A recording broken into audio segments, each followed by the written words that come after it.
इस घंटी को ढूंढने की चिंता तो हल हुई।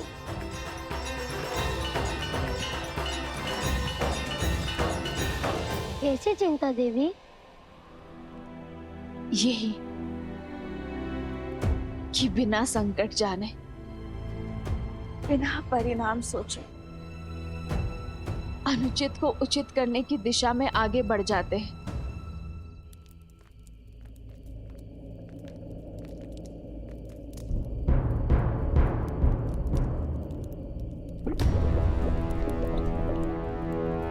भैया, हमें बस एक सेतु खोजना है जो हमें पर्वत के उस ओर जैन शरण मंदिर तक पहुंचा दे, जैसा गुरुवर ने बताया था।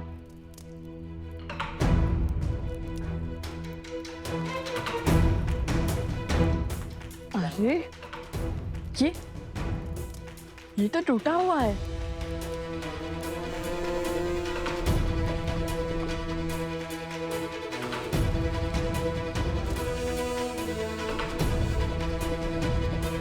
भैया,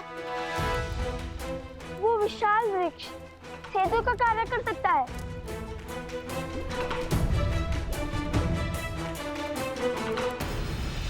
हाँ तो कर्म उचित हो तो परिणाम की चिंता क्यों करना? किंतु कभी कभी केवल साहस से नहीं, चतुराई से भी कार्य को संपूर्ण किया जा सकता है। मैं तो बस आशा करती हूँ कि वो केवल अपने बल से नहीं, अपनी बुद्धि का उपयोग करके भी प्रयत्न करे। क्या हुआ भैया? भूल गए?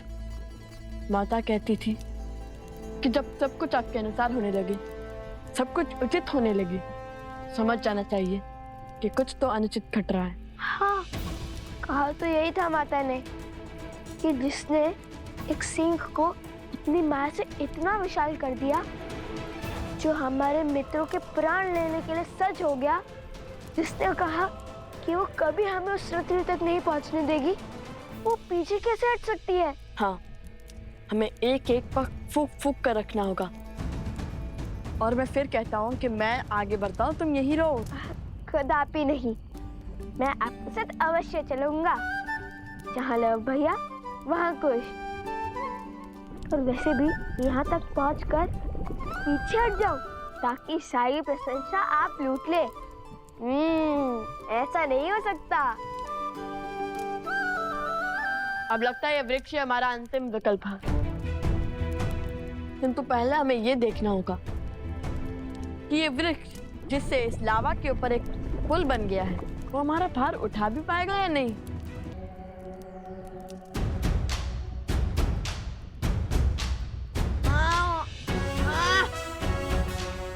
नहीं कुश,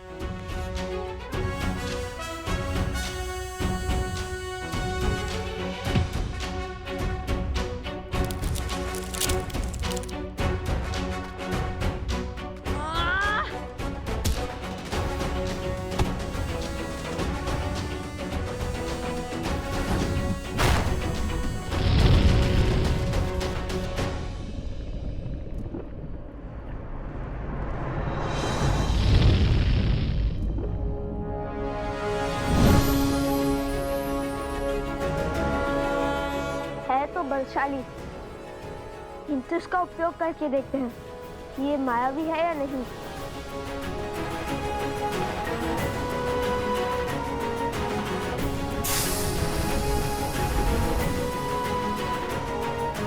चलो, माया के प्रभाव से भी दूर है ये। चलो अब हम इस पर चल सकते हैं।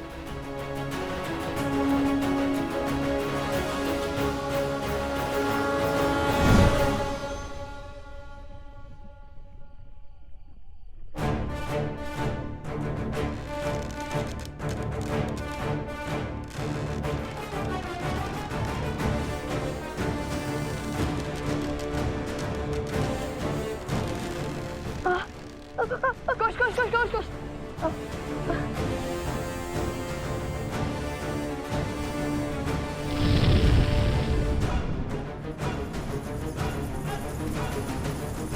ये ध्वनि कैसी आ रही है? ये क्या है?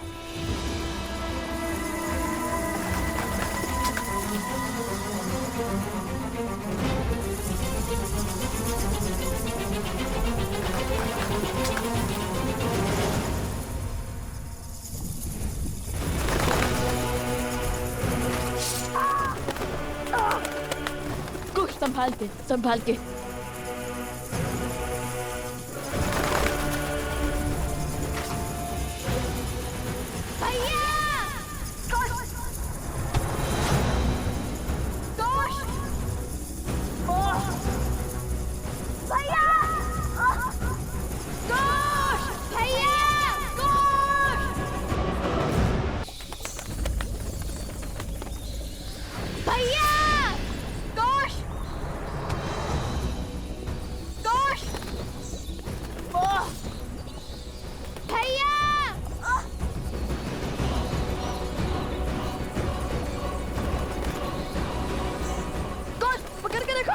छोड़ना नहीं।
कुछ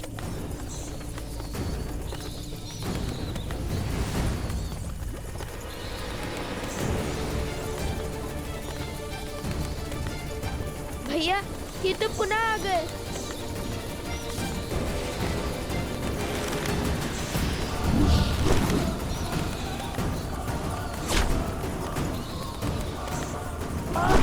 कुछ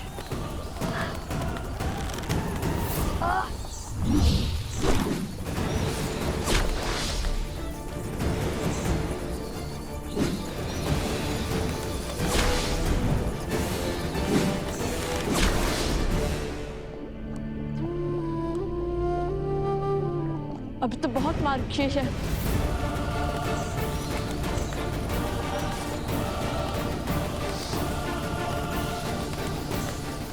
समझे तो कूदो।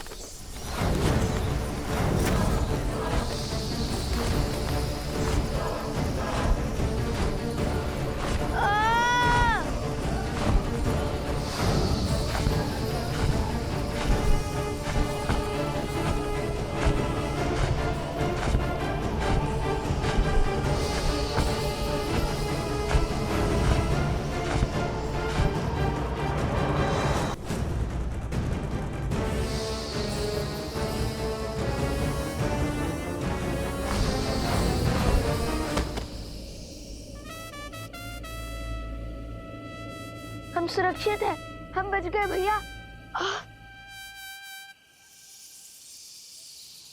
चलो अब इनका अंत करते हैं।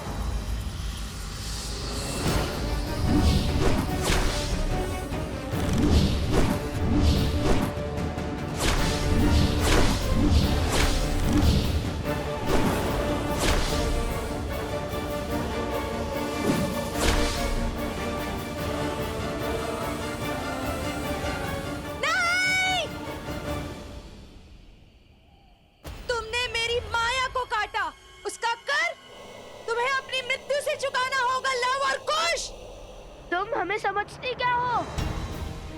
हमारे पास अपनी माता का ज्ञान है, ममता का बल है। तुम्हारी मायावी शक्ति हमारा कुछ नहीं बिगाड़ पाएगी। कुछ ही समय में ये पूरा विष तुम्हारे शरीर में फैल जाएगा और ये बड़ी बड़ी बातें धरी की धरी रह जाएंगी और हर भरम टूट जाएगा। तुम्हें क्या लगता है कि तुम ये यात्रा पूर्ण कर पाओगे? किंतु समय बीत रहा है। क्षण क्षण उस सिंह की सूंड लौट रही है।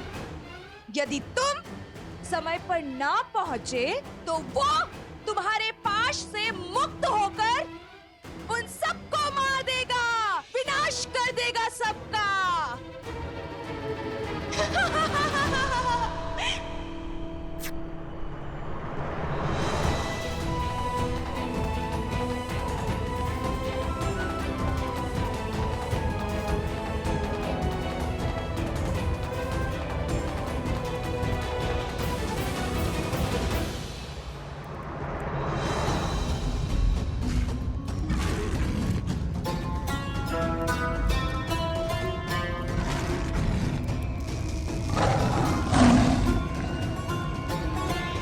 हमें भय से नहीं, साहस से काम लेना होगा।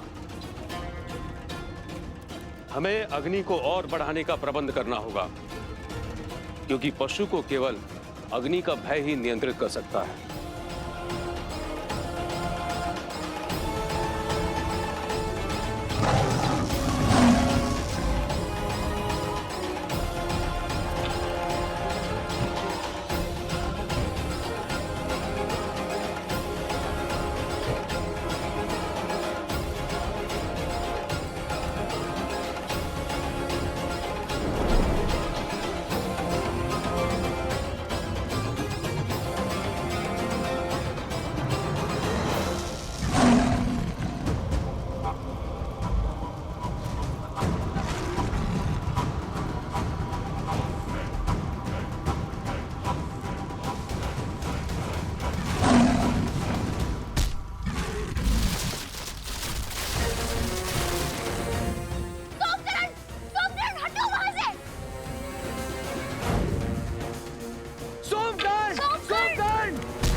धन्यवाद। यदि आप दोनों ना होते। कुछ नहीं होगा तुम्हें। मन से भय को निकालो और साहस को स्थान दो, समझे?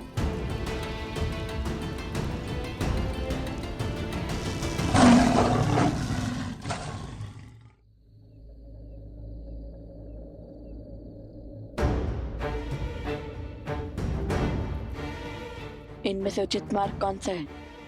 क्योंकि एक अनुचित मार्ग अर्थात मृत्यु।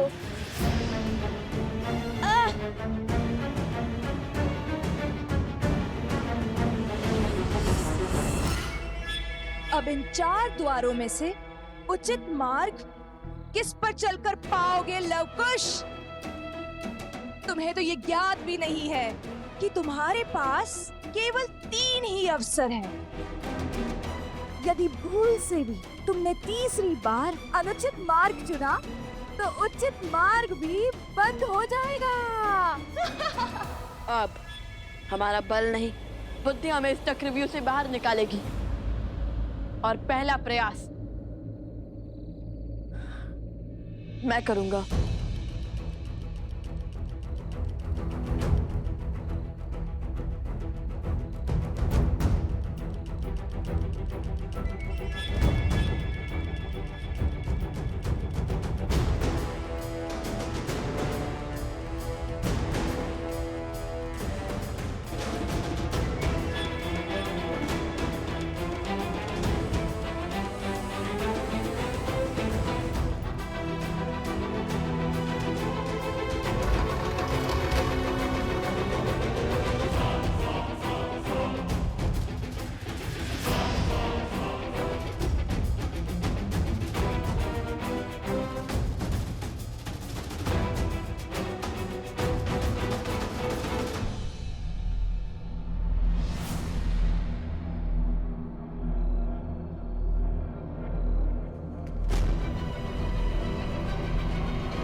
भैया, आपने तो उचित कहा था कि आपके पग आगे रखते ही आपको पीछे खींच लूं।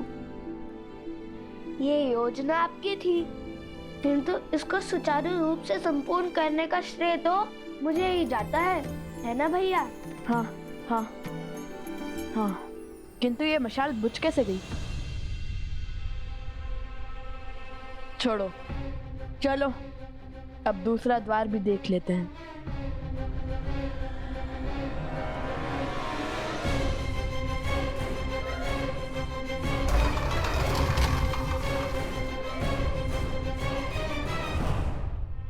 नहीं, इस बार भी मैं ही जाऊंगा। नहीं भैया, संकट केवल आप ही नहीं उठाएंगे। भैया के सिर से मृत्यु की तलवार हटाने का कर्तव्य मेरा भी है। इस बार मैं ही जाऊंगा। ये मेरी आज्ञा है। तुम्हें चोट लगी और तुम हो कि मुझसे तर्क करे जा रहे हो। आज्ञा तो हमारे चाचा श्री ने भी नहीं मानी थी अपने बड़े भाई की। भूल गए जब हमारे चाचा श्री लक्ष्मण जी श्री राम जी की सारी बात मानते थे, किंतु जब शूर्पणखा माता सीता को आहत कर रही थी तब उन्होंने उसकी नाक काट दी थी।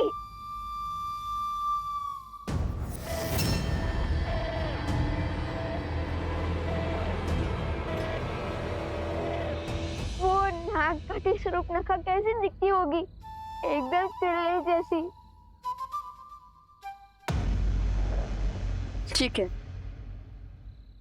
अब बातों पर नहीं कार्य पर ध्यान दो। अब तो मेरी बात तो मानोगे नहीं ना? जाओ, तुम ही जाओ। जाओ, समय निकल रहा है।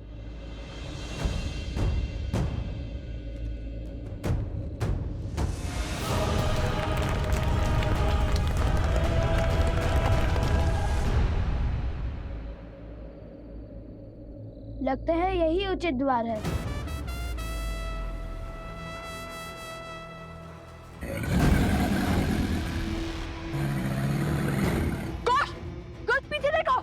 पीछे ही तो देख रहा हूँ। कोश, पीछे देखो।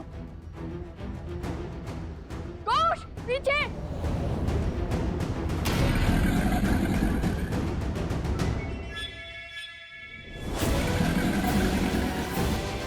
भैया!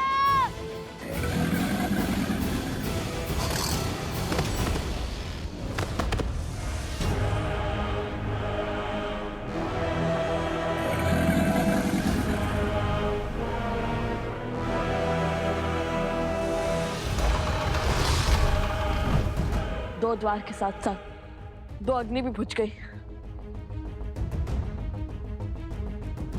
अब केवल एक अग्नि प्रज्वलित है। कदाचित इसका अर्थ है कि अब केवल एक अस्त्र शेष है हमारे पास।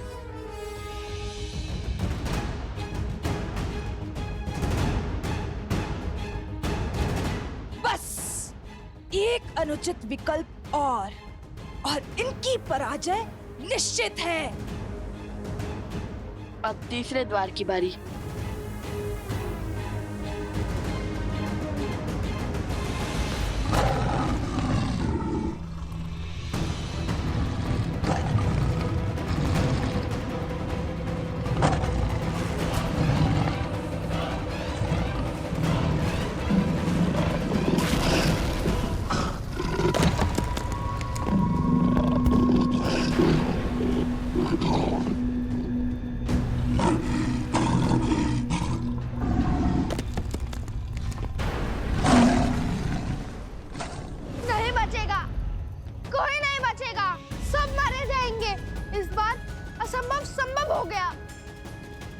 कुछ हार जाएंगे, समय पर नहीं पहुंच पाएंगे और कुछ तो घायल भी है। आप ही बताइए, जो स्वयं चोटिल हो वो हमारी सहायता कैसे कर पाएगा? आज हमारी मृत्यु निश्चित है। संकट भारी है, हमें यहाँ से चले जाना चाहिए। हाँ, पीछे के मार्ग से भागते हैं। हाँ हाँ, चलो यहाँ से। शांत हो जाइए, सब शांत हो जाइए। भागने से संकट का समाधान नहीं मिलता। हाँ, हम सबको साथ मिलकर इस समस्या का हल खोजना होगा। बल और बुद्धि से इसका तोड़ निकालना होगा। शांति, शांति। हम वो ऋषि हैं जो अपने धर्म निर्वहन के लिए जाने जाते हैं, जो अध्ययन और अध्यापन के लिए जीते हैं और समय आने पर शस्त्र उठाने का साहस भी संजोते हैं। यदि किसी को भागने की आवश्यकता थी तो वो लव कुश थे, किंतु वो नहीं भागे। क्यों? क्योंकि उन्हें स्वयं पर विश्वास था। और यदि हम सब यहां से चले गए तो उनके विश्वास का क्या होगा, जो हमारे विश्वास के लिए ऐसी मायावी शक्ति से लड़ रहे हैं। राम राज्य की नींव विश्वास ही तो है। ये राम नाम का विश्वास ही था जिसके बल पर पत्थर भी सागर में तैर गया, लंका तक सेतु बन गया। और आज विश्वास की यही शक्ति लव कुश के साथ है। देखना, आज संकट का कोई मेघ हम पर बरस नहीं सकता। यदि हम एक दूसरे के लिए खड़े नहीं होंगे तो संसार से मानवता समाप्त नहीं हो जाएगी।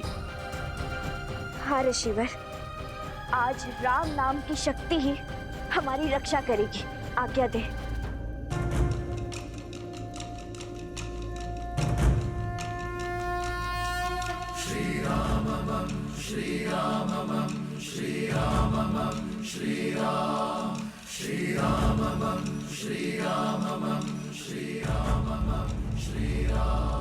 इस नाम को पार करके भीतर आने का साहस इस विशाल काय मायावी सिंह में भी नहीं होगा। राम राम रामेति रमे रामे मनोरमे सहस्रनाम तत्तुल्यं राम नाम वरानने।